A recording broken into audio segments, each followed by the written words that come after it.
Nah, permintaan itu apa sih? Permintaan itu adalah jumlah barang yang diminta oleh konsumen di waktu dan juga harga tertentu. Misalnya, jika harga itu naik, maka konsumen itu akan membeli barang itu jika harga itu turun, maka konsumen akan berbondong-bondong untuk membeli barang tersebut. Nah, jika harga itu naik, maka si konsumen tentunya tidak akan membeli barang tersebut karena harganya naik. Nah, ini juga berlaku seperti hukum permintaan, di mana jika hukum permintaan itu adalah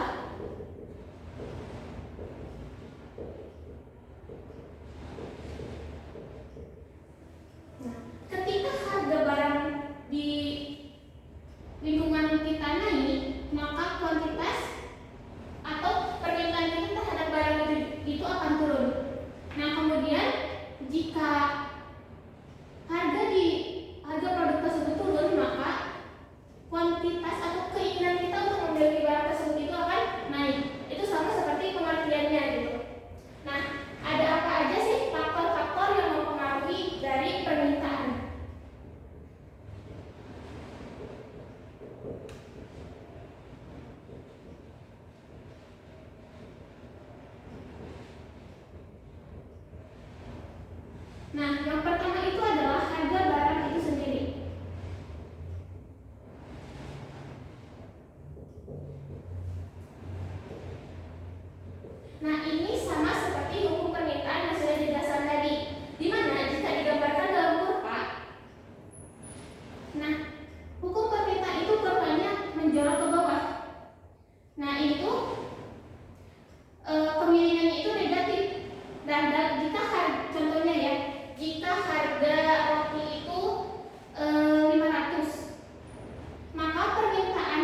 dan juga harga komplementer.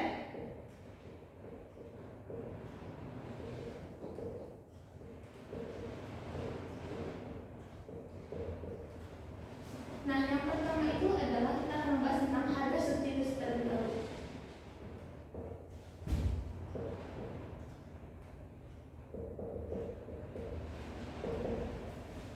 Nah, di dalam harga substitusi ini kita akan bisa menggambarkan kurva seperti contohnya kasusnya kita itu bahan pokoknya itu beras.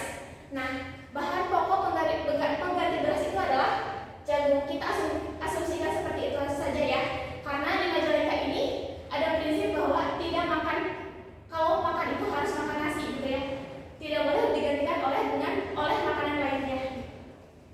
Nah, dalam harga substitusi ini, jika harga beras naik, nah maka harga jagung itu akan turun atau permintaan terhadap jagung itu akan turun.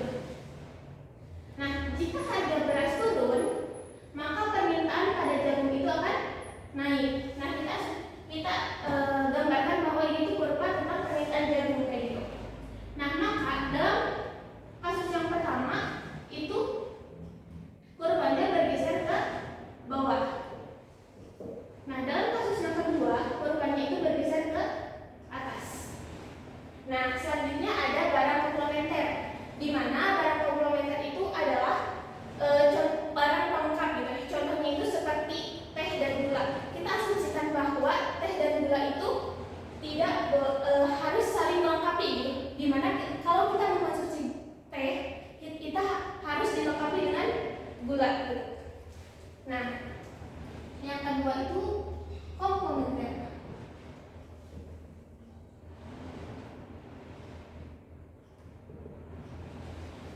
Di dalam komplementer ini kita bisa menggambarkan kurvanya seperti ini, di mana pada saat harga teh naik, harga teh naik, maka permintaan terhadap gula akan turun karena ini adalah barang pelengkap gitu ya. Nah, gimana? Dan jika harga gula turun, maka permintaan terhadap teh akan naik. Nah, ini yang pertama, ini yang kedua. Nah, pada kasus yang pertama itu ada kurvanya bergeser ke bawah. Pada kasus yang kedua, kurvanya bergeser ke atas. Nah, kemudian yang keempat adalah pendapatan. Yang keempat adalah jumlah penduduk, maaf.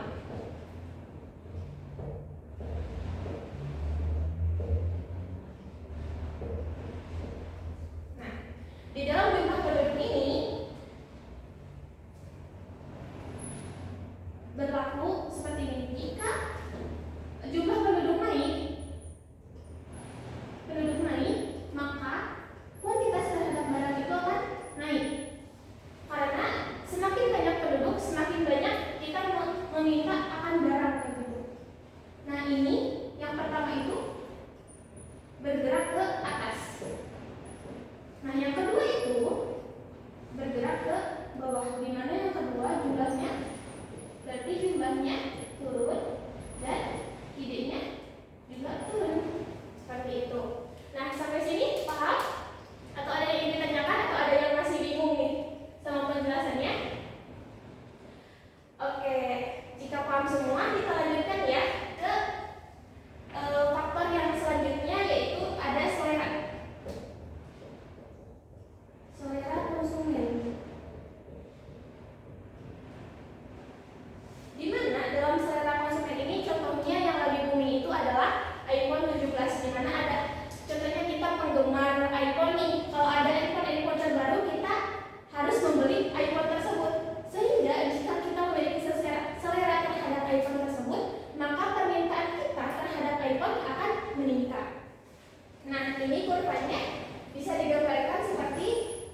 produksi.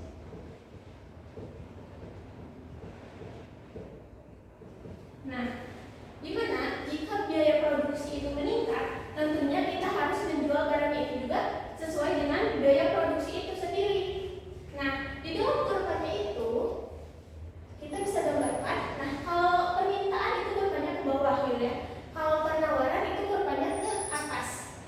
Nah, ini adalah kemiringannya itu positif. Pada saat biaya produksi itu meningkat, maka harganya juga akan meningkat gitu ya. Nah, kemudian jika harganya itu biaya produksinya itu turun, maka harganya juga akan turun, di mana harga produksi itu berpengaruh, biaya produksi itu berpengaruh terhadap harga produksi. Di mana pada kasus yang pertama itu akan berpindah, kurvanya akan berpindah ke bawah. Nah, pada kasus yang kedua, kurvanya akan berpindah ke atas. Nah, kemudian ada yang kedua itu ada harga itu sendiri.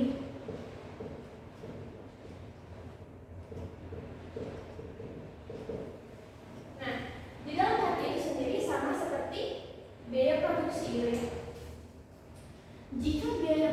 Jika harga itu meningkat, maka maka produsen akan menghasilkan barang juga lebih banyak. Jika harga turun, maka produsen itu akan memproduksi barang itu juga menurun gitu ya. Karena jika harga turun, kita tidak akan mendapat keuntungan karena tujuan dari produsen itu adalah mendapat keuntungan kayak gitu. Nah, jika seperti ini, jika harga itu sendiri itu bersifat konstan, jadi tidak bergerak ke atas atau ke bawah, tetapi bergerak sepanjang kurva itu sendiri. Nah, ini sama seperti permintaan di mana harga barang itu sendiri itu berlaku satu kurva itu satu barang gitu, tidak boleh disatukan. Nah, selanjutnya itu ada teknologi.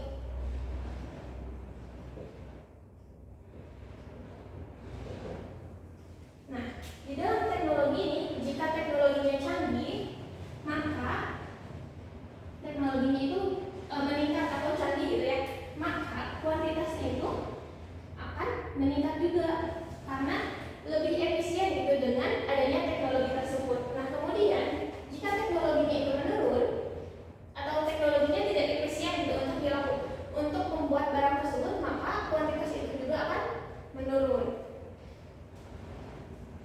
Nah, dalam hal ini kurvanya seperti ini, dan ini itu kasus yang pertama, ini kasus yang kedua, di mana pada kasus yang pertama kurvanya akan bergerak ke bawah. Nah, pada kasus yang kedua maka kurvanya bergerak ke atas.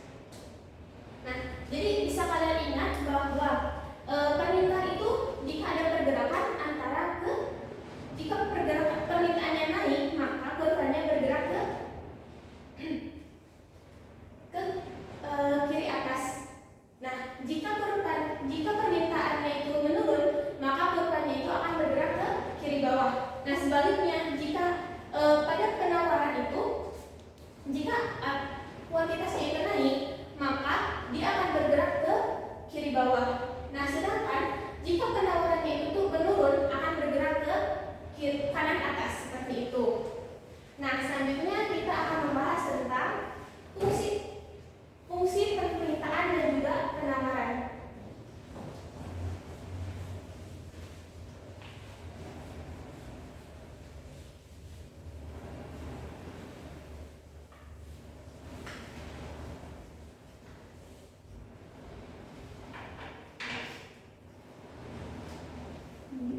Yaitu fungsi permintaan dan penawaran.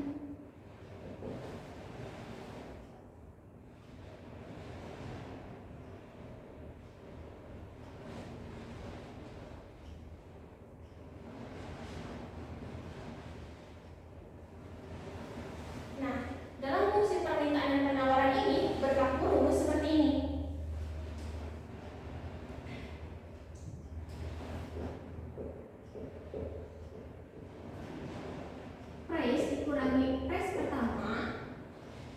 dibagi price kedua dikurangi price pertama. Nah, kemudian sama dengan quantity. Quantity pertama itu dibagi quantity kedua kurangi quantity pertama. Nah, P itu adalah price dan Q itu adalah quantity. Nah, dari rumus ini kita daripada bingung ya, biar nggak bingung gitu ya, kita akan masuk ke contoh gitu ya. Misalnya diketahui bahwa harga pertama itu 60.000. Nah, jika harga kedua itu adalah 80.000.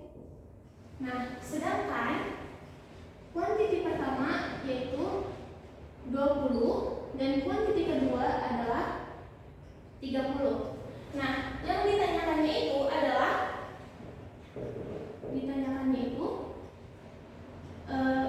fungsi penawarannya.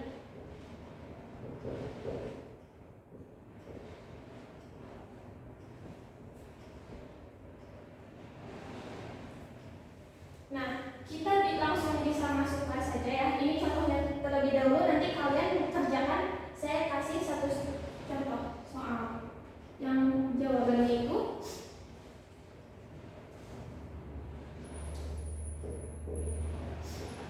P1-nya berapa? 60.000. Nah, kemudian ini P2-nya itu adalah 80.000. 1.000 dikurangi 60.000. Kemudian Q, karena Q-nya itu nggak diketahui ya berapa, itu ada Q1-nya ada 20 dibagi Q2-nya adalah 30 dikurangi 20. Nah, kita langsung ke bawahin aja ya. Nah, ini 80 dikurangi 60 yaitu adalah 20.000. Kemudian Q 20. Nah, 30 dikurangi 10 30 dikurangi 20 adalah 10 ya. Nah, kemudian kita kalikan silang. Nah, yang P dikurangi 60 itu dikalikan ke 10, kemudian Q dikurangi 20 itu dikalikan ke 20.000. Kita langsung kalikan aja ya. P dikali 10 adalah 10P, kemudian 60 dikali 10 adalah 600.000. Sama dengan Q dikali 20.000 adalah 20.000 Q. Kemudian 20 dikurangi 20 dikali 20.000 adalah 400.000. Nah, setelah itu yang ini kan tidak ada P atau Q-nya, atau ini tuh konstanta, di mana konstanta itu bisa dipindahkan ke yang sama juga seperti itu. Dimana ini 10V ya contohnya. Kemudian 20.000 Q dikurangi 400.000 ditambah,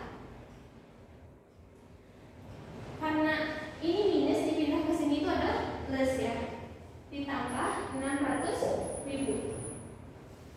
Jadi ini itu 10P sama dengan 20.000 Q ditambah 200.000, karena itu sama dengan 600.000 dikurangi 400.000 seperti itu.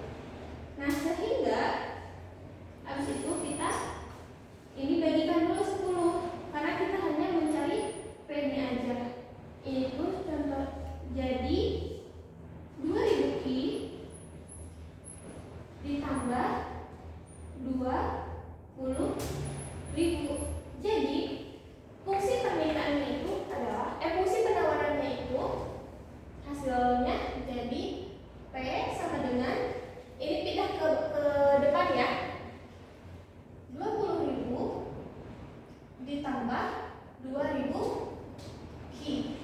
Nah, ini jawaban untuk yang contoh pertama. Nah, selanjutnya kakak ada contoh yang kedua. Ini kalian bisa kerjakan dulu di kertas kalian masing-masing. Nanti abis itu kalau ada yang udah duluan beres, kalian boleh tulisin di papan tulis ya. Nah, contoh yang kedua itu adalah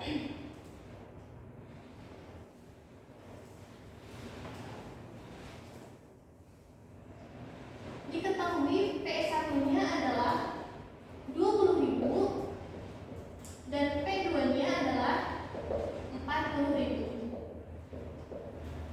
Nah, kemudian Q1-nya adalah 20 dan Q2-nya adalah 30.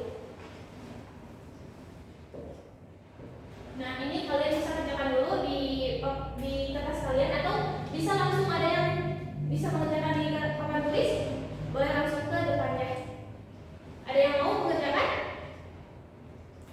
Oke, jika tidak ada, mari kita kerjakan bareng-bareng ya. Nah, ini kita masukkan dulu rumusnya.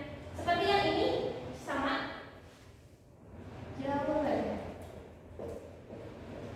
Rumusnya adalah P dikurangi P1, P2 dikurangi P1 sama dengan Q dikurangi Q1 per dibagi Q2 dikurangi Q1. Nah, kita bisa langsung masukkan aja. P1-nya adalah 20.000. Nah, kemudian P2-nya adalah 40.000. P1-nya 20.000. Kemudian Q1-nya adalah 20. Kemudian Q2-nya adalah 30 dikurangi Q1-nya benar 20. Nah, maka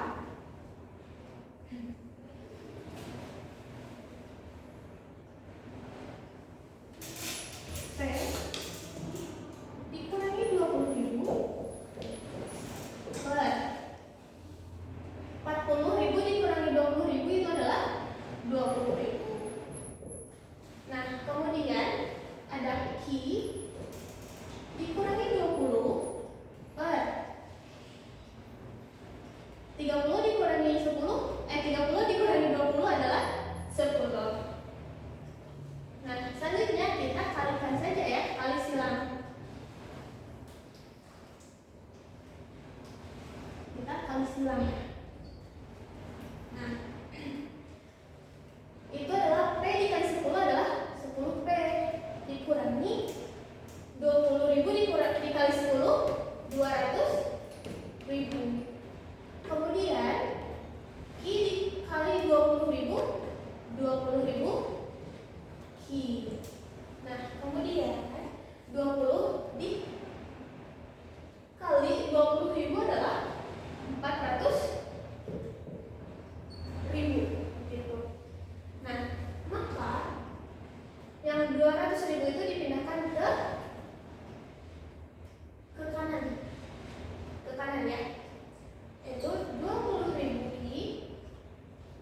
fungsi permintaan. Dalam fungsi permintaan ini berlaku rumus seperti P sama dengan A dikurangi BQ, atau Q sama dengan A dikurangi BP. Nah, kenapa ini minus? Itu seperti kemiringan kurvanya itu adalah ke kiri bawah. Jadi karena kurvanya itu ke bawah, jadi ininya itu kemiringannya itu adalah minus seperti itu. Nah, kita akan contoh soal lagi ya dalam fungsi penawaran seperti itu.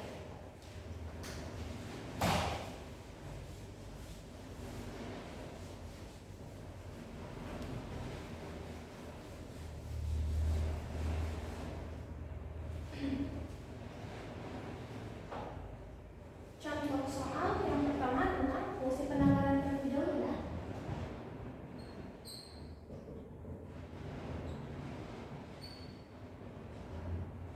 Nah, contoh yang pertama itu adalah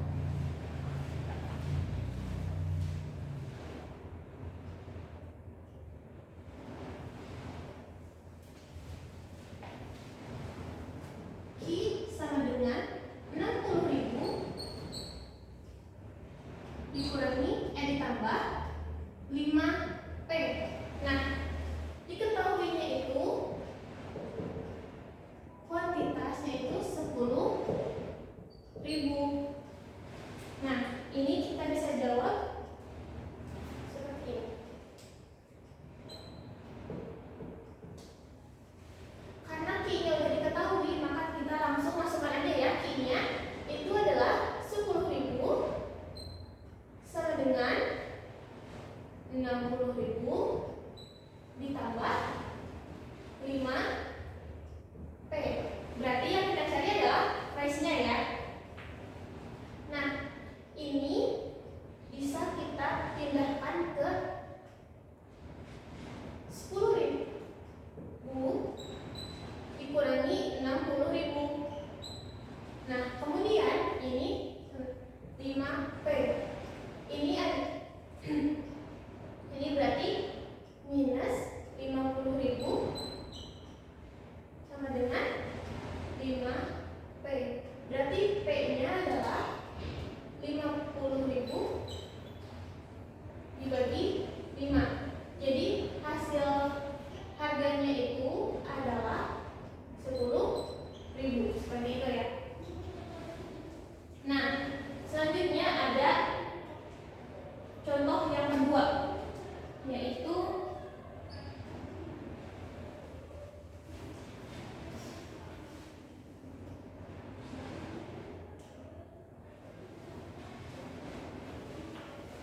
di dalam contoh yang kedua itu adalah rumusnya 10Q sama dengan 20.000 ditambah 5P, di mana diketahui P-nya itu 1000. Ada yang ingin mengerjakan terlebih dahulu? Kakak itu 10Q atau 10P? Oh, maaf. Ini 10Q ya. Nah, ada yang ingin mengerjakan? Nah, baik, jika tidak ada kita akan mengerjakan bareng-bareng ya. Kita berarti yang ditanyakannya adalah Q-nya berapa? Kita langsung aja ke masukin diketahuinya. 10Q sama dengan 20.000 ditambah 5. Price-nya berapa? 1000. Nah, ini 10Q sama dengan 20.000 ditambah 5.000. Jadi 10Q 20.000 ditambah 5.000 berapa? 25.000. Jadi Q-nya adalah 25.000 dibagi 10.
Nah, keseimbangan harga pasar itu adalah di mana harga dan barang itu disepakati gitu. Harganya itu disepakati antara penjual dan juga pembeli. Nah, contohnya jika harga roti itu 3.000, maka dalam permintaan tentunya hanya 2. Sedangkan dalam penawaran itu karena penawaran itu jika harga naik maka kualitas itu kan naik tuh. Nah, maka ini adalah 10 gitu ya. Nah, ini juga ya.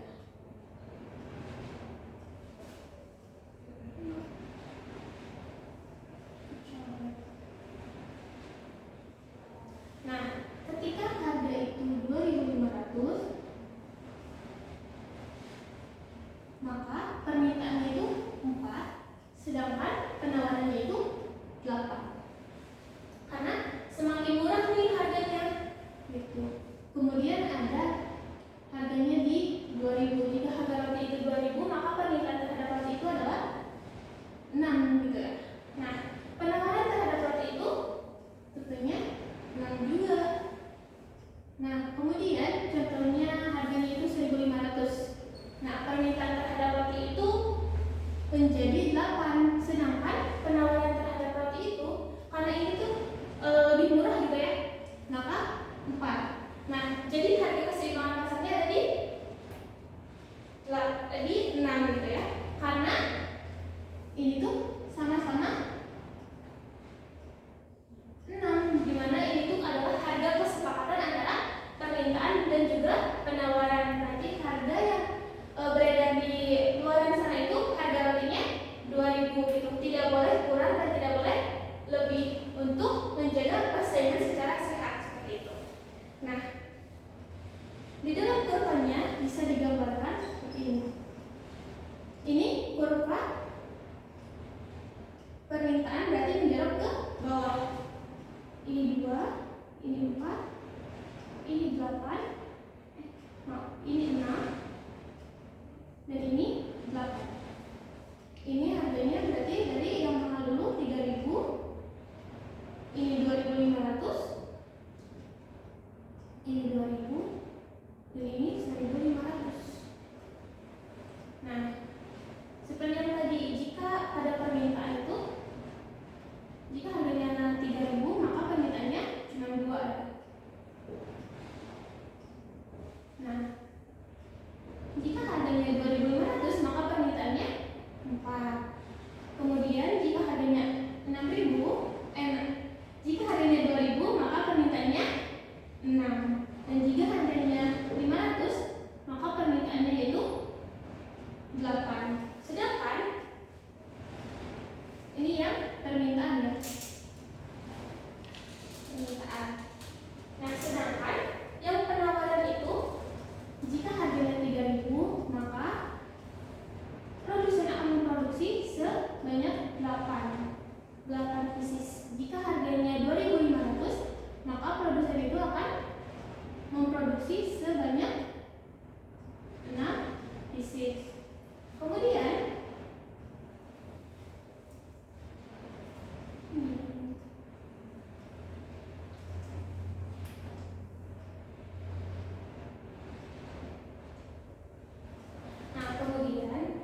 jika harganya 2.000, maka produsen akan memproduksi barangnya sebesar 6 pieces. Dan jika harganya 1.500, maka 2 pieces seperti itu ya.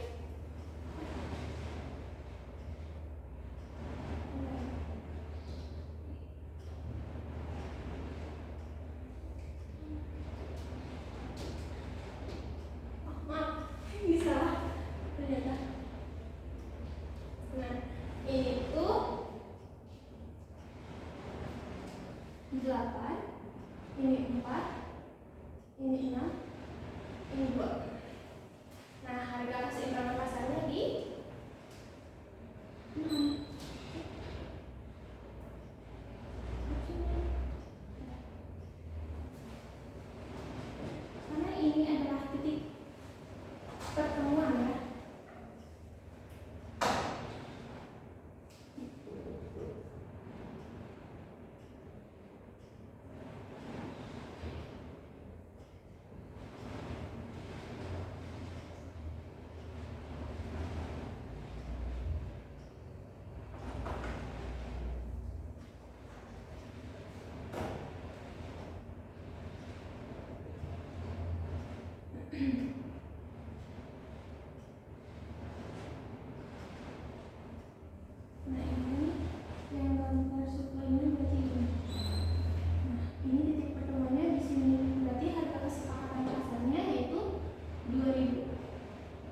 keseimbangan itu ditandai dengan atau equilibrium seperti itu.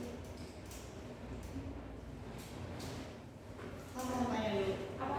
Kalau misalkan permintaan sama penawarannya itu nilainya dari data atau dari soalnya